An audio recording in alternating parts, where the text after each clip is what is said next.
News, News, News. Ganz viele News habe ich heute mitgebracht. Das ist die 9. Folge MJ Update, die Michael Jackson Show. Und lasst uns keine Zeit verlieren, wir starten direkt. Viel Spaß!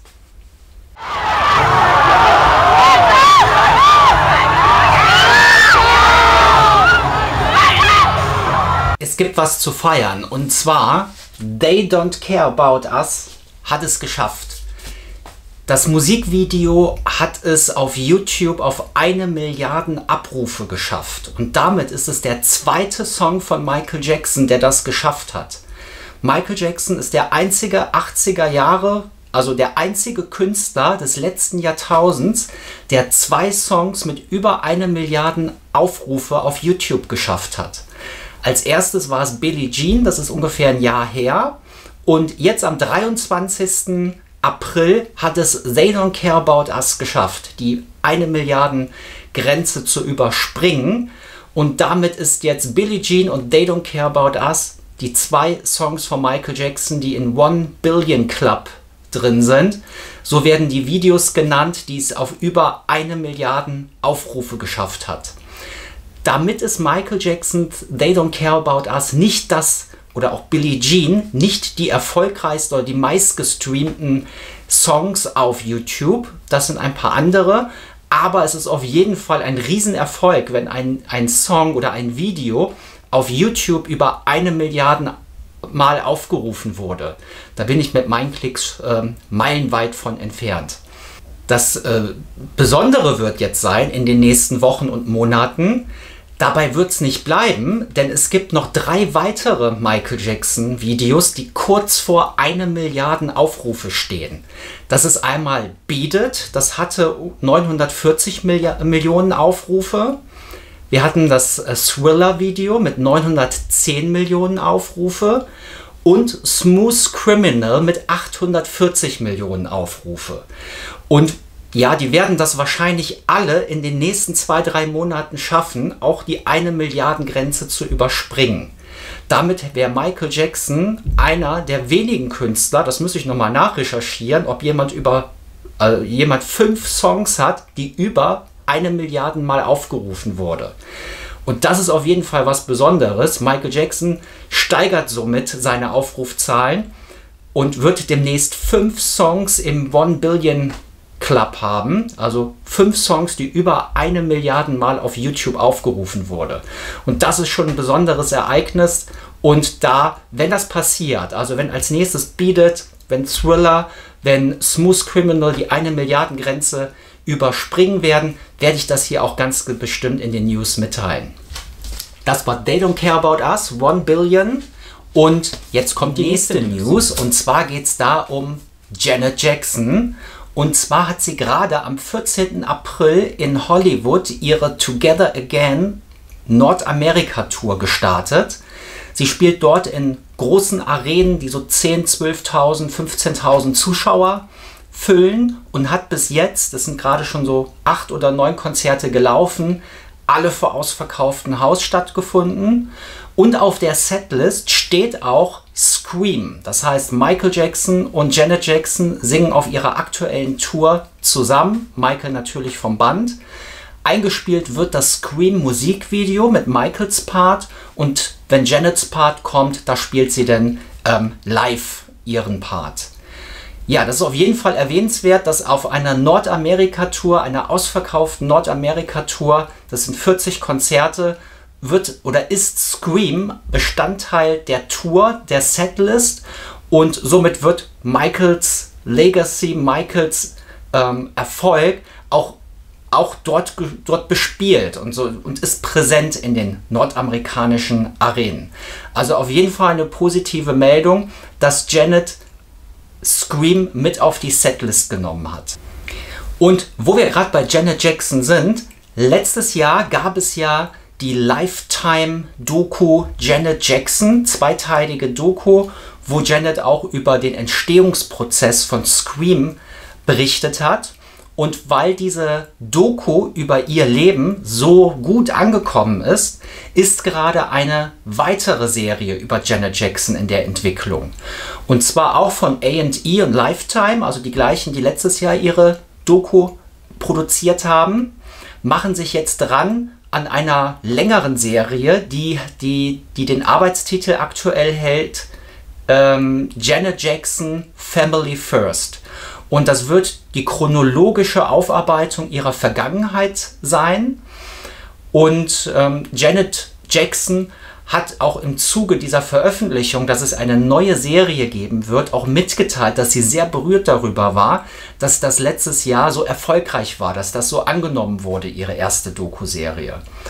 Und was man so gehört hat, wird auch die Beziehung zwischen ihr und ihren Brüdern, aber auch zwischen ihr und Michael ebenfalls in dieser Serie beleuchtet werden. Und da sind wir jetzt natürlich sehr gespannt, wann diese Doku kommt und was konkrete Inhalte zwischen Michael und Janet in dieser Doku sein werden. Also da gibt es auf jeden Fall neues Material bestimmt. Und bis jetzt ist Janet Jackson nur auf Nordamerika-Tour. Es sind, glaube ich, 37 US-Shows und eine Kanada-Show. Und bisher gibt es noch keine Konzerte in Europa, Asien, Australien, Afrika oder Südamerika. Und wir hoffen natürlich, dass auch bald Konzerte außerhalb der USA verkündet werden. Und man munkelt, gegebenenfalls wird es auch noch ein neues Album geben.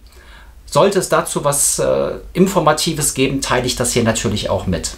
Das sind erstmal die News rund um Janet Jackson. Es gibt einen Geburtstag zu feiern. Und zwar am 30. April wurde Michael Jacksons Affe Bubbles 40 Jahre jung. Er lebt also noch. Er lebt in Florida in Wauchula im Great Apes, also im großartigen Affenzentrum, und hat zum Geburtstag sozusagen eine artgerechte Torte bekommen, die bestand aus Bananen und Blaubeeren. Da wurden auch Fotos auf Social Media geteilt, vielleicht verlinke ich das auch hier. Ja, Bubbles wurde 1983 kurz nach der Geburt in einem biomedizinischen Labor gerettet und kam, ich glaube 85 war das, wurde er an Michael übergeben. Da wohnte er noch auf Havenhurst. Später kam Bubbles dann auch nach Leverland. Und seit 2005 wohnt er auf jeden Fall in diesem Great Apes Zentrum. Also erstmal alles Gute, Happy Birthday Bubbles. So langsam nimmt eine Meldung immer weiter Formen an. Ich hatte ja schon in den vergangenen Sendungen öfters darüber berichtet, dass man vermutet, dass der Michael Jackson Musikkatalog, in dem die Michael Jackson Rechte enthalten sind, verkauft werden sollen. Und ganz aktuell gab es eine Meldung, dass der Michael Jackson Estate eine geheime Transaktion plant. Die genauen Inhalte dieser wurden noch gar nicht offiziell veröffentlicht. Das waren alles Insider, die das irgendwo ja veröffentlicht haben oder berichtet haben. Die genauen Inhalte kennt man noch nicht. Was aber jetzt bekannt wurde, ist, dass Catherine Jackson, also Michael Jacksons Mutter, hat gegen diese Transaktion ja Berufung eingelegt. Die hat dagegen Einspruch erhoben, so ist es richtig. Und das Ganze ist vor Gericht gegangen und das Gericht hat jetzt gesagt, nein, wir lehnen den Einspruch von Catherine Jackson ab. Und ja, Catherine ist jetzt in Berufung gegangen. Das Besondere daran ist, dass mal wieder der Michael Jackson Estate und die Jackson-Familie gegeneinander arbeiten, weil der Michael Jackson Estate wieder irgendwas vorhat, was vermutlich nicht im Sinne ja, Michael Jacksons oder der Jackson-Familie ist. Es gibt viele, die das kritisch sehen, dass eben der Michael Jackson-Katalog komplett verkauft werden soll. Warum geht der nicht in den Besitz seiner Kinder über? Und man vermutet, dass sich Catherine eben dafür einsetzt, dass der Michael Jackson-Katalog an die Kinder übergeben wird. Wenn genaue Inhalte bekannt werden, wie das mit dieser Transaktion weitergeht, was die Inhalte konkret dieser Transaktion sein werden, was aus der Berufung wird, das werde ich in den nächsten Folgen, das werde ich weiterhin beobachten und sicherlich in den nächsten Folgen auch darüber berichten. Am 19. April gab Chris Tucker dem GQ-Magazin ein Interview. Und in diesem Interview erzählte er auch über das Kennenlernen mit Michael Jackson. Bei Chris Tucker, da wissen wir, er hat ja in seinem Film Rush Hour 1 und Rush Hour 2 ganz viele Michael Jackson-Bezüge eingebaut. Er tanzt, er singt. Michael Jackson ist sehr präsent in diesen beiden Filmen. Und später hat im Gegenzug Michael Jackson Chris Tucker auch in sein Musikvideo You Rock My World eingeladen. Das heißt, da ist er auch zu sehen.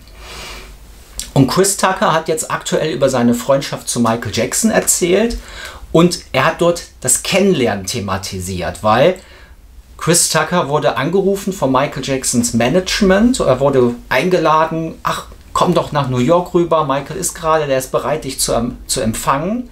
Da ist Chris Tucker nach New York sofort geflogen, weil das wollte er sich nicht nehmen lassen. In New York selbst war Chris Tucker 2 Tage lang im Hotel, hat die ganze Zeit gewartet, ja, wann kommt denn endlich mal jemand von Michaels Management auf ihn zu, um die beiden vorzustellen. Und nach 2 Tagen ist Chris Tucker wieder abgeflogen, weil er eben Termine in Los Angeles hatte. Und als er gerade in Los Angeles ankam, hat er den Anruf bekommen, Michael will dich morgen sehen. Morgen, wie viel Uhr klappt das? Da war Chris Tucker aber schon wieder in Los Angeles. Das heißt, er hat sich direkt wieder in den Flieger zurückgesetzt und hat dann letztendlich Michael Jackson kennengelernt. Genaue Inhalte zu diesen ersten Treffen werden in dem Artikel nicht beleuchtet, aber es ist auf jeden Fall eine interessante Anekdote und auch nicht ungewöhnlich. Das hört man häufiger, dass Menschen Michael Jackson kennenlernten und die mussten dann erstmal warten. So ist das eben gewesen. Eine Meldung aus Deutschland, und zwar in München gibt es ja vor dem Hotel Bayerischer Hof ein Michael Jackson Denkmal.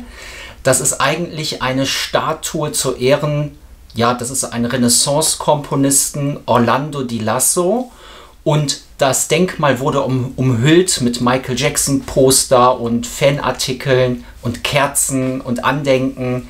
Und das ist jetzt schon seitdem Michael Jackson starb, 2009, ist das ein inoffizielles Denkmal in München, das sogar in Reiseführern benannt wird und vor dem ständig auch Touristen vorbeilaufen und Fotos machen. Ich selbst war auch schon einige Male dort und habe dort natürlich auch Fotos gemacht. Ich selbst war auch in den 90ern vor dem Hotel und habe Michael Jackson auch selbst gesehen. Und deshalb wurde dieses Denkmal auch umfunktioniert, weil Michael Jackson im Hotel Bayerischer Hof immer Gast war, wenn er in München war. Er hat dort auch mal 3 Wochen fast gewohnt. 1999 war das, und auch während seiner Tourneen ist er dort immer abgestiegen. Ja, Fans haben seit 2009 dieses Denkmal von Di Lasso umfunktioniert. Das ist auch genehmigt von der Stadt München. Die dulden das sozusagen. Und es gibt den Münchner gemeinnützigen Verein Michael's Legacy. Die kümmern sich um die Instandhaltung dieses Denkmales. Die sorgen dafür, dass da immer Poster hängen, die nehmen auch Spenden entgegen, um das eben sauber zu halten, und das ist so deren Aufgabe. Ich habe mich auf deren Internetseite ein bisschen informiert, was die so machen. Die nehmen auch Spenden entgegen. Ich verlinke das hier natürlich alles rein. Und dieses Denkmal, das wurde jetzt vor kurzem im März zerstört. Das war am 20. 21.03. um Mitternacht. Eine 57-jährige Frau hat das nachts in einer Nacht- und Nebelaktion hat da rumgewütet und alles verbrannt. Hintergründe sind nicht klar, die Frau wurde auf jeden Fall geschnappt. Und jetzt vor kurzem habe ich wieder gelesen, dass es wieder zerstört wurde. Auch 2020 wurde das auch schon mal zerstört, und der Verein, der kümmert sich jetzt immer darum, dass das wieder hergerichtet wird. Schaden beträgt so 400 bis 500 Euro. Und wer das Ganze unterstützen möchte, verlinke ich hier den gemeinnützigen Verein rein. Da kann man sich entsprechend mit dem Michael's Legacy Team in Verbindung setzen. Ja, und erzählt mal, wart ihr auch schon mal in München? Kennt ihr das Denkmal? Habt ihr das schon mal entdeckt, gefunden und besucht? Oder habt ihr selbst in den 90ern Michael in München gesehen? Ganz aktuelle News gibt es über die Thriller 40 Doku. Zu Michael Jacksons 40. Jubiläum von dem Thriller-Album war ja eine Doku zum Album angekündigt. Es hieß, dass sie auch zeitnah veröffentlicht werden sollte. Das war schon letztes Jahr im November. Dann sollte sie Anfang Januar erscheinen, und seit Januar hört man nichts mehr zu dem Thema. Hatten wir auch schon in der Vergangenheit hier besprochen. Am 2.5. hat das MJ Online-Team eine Antwort an Fans rausgegeben, die halt immer weiter nachgefragt haben, weil es gab wohl viele, die sich beschwert haben, wo denn die Doku bleibt. Und das Online-Team antwortet ja im Namen des Michael Jackson Estates, und sie haben das Ganze versucht zu relativieren, dass sie als Michael Jackson Estate gerade auf aktuelle Online-Aktivitäten ja reagieren. Zum Beispiel gibt es ja den Song Heaven Can Wait, der wurde auf TikTok ziemlich häufig verwendet, um Videos zu machen.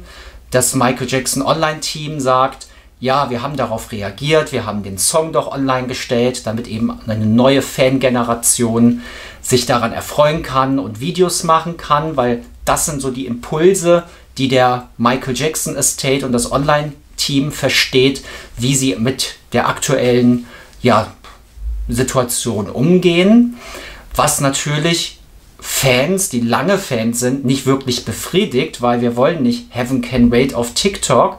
Wir warten auf dieses Thriller 40 Doku. Und dazu hat das Online-Team geschrieben, aktuell ist sie nicht geplant, aber sie wird kommen. Und wenn sie kommt, werden wir das auf unseren offiziellen Online-Kanälen auch überall kundtun. Warum da jetzt so eine Verzögerung drin ist, wurde nicht weiter aufgelöst. Also alles, was mit dieser Thriller 40 Doku zusammenhängt, wirkt ein bisschen komisch. Und noch eine News in eigener Sache. Das ist jetzt die 9. Folge MJ Update. Und für die, die es noch nicht wissen, ich habe in den einzelnen Folgen immer Beschreibungen eingebaut. Da findet ihr alle Links zu den Themen aus der einzelnen Folge, die ich immer bespreche. So könnt ihr euch noch, wenn euch was mehr interessiert, auch nochmal nachrecherchieren. Was hat es mit diesem Thema auf sich? Also guckt immer hier in die Beschreibung rein, in den einzelnen Folgen. Da findet ihr eben weiterführende Links. Zu manchen Folgen habe ich jetzt auch Playlisten erstellt, die eben musikalisch auf die Inhalte eingehen. Das war zum Beispiel die letzte Folge. Da ging es um den Remix Say Say Say und andere Remixe. Und da gibt es so eine ganze Playlist mit, ich glaube, 40 Remixen, wo man sich einfach nochmal reinhören kann, was da so alles erschienen ist in den letzten 10, 15 Jahren. Des Weiteren gibt es hier auf meinem Kanal noch den Community-Bereich. Da veröffentliche ich immer Umfragen, da gibt es Votings, da veröffentliche ich Fotos. Da frage ich euch auch schon mal, was euch interessiert, damit ich das für die nächsten Folgen einbauen kann. Und ich freue mich darüber, wenn ihr das Ganze, wenn ihr euch darüber freut, über diesen ganzen Content, den ich euch biete.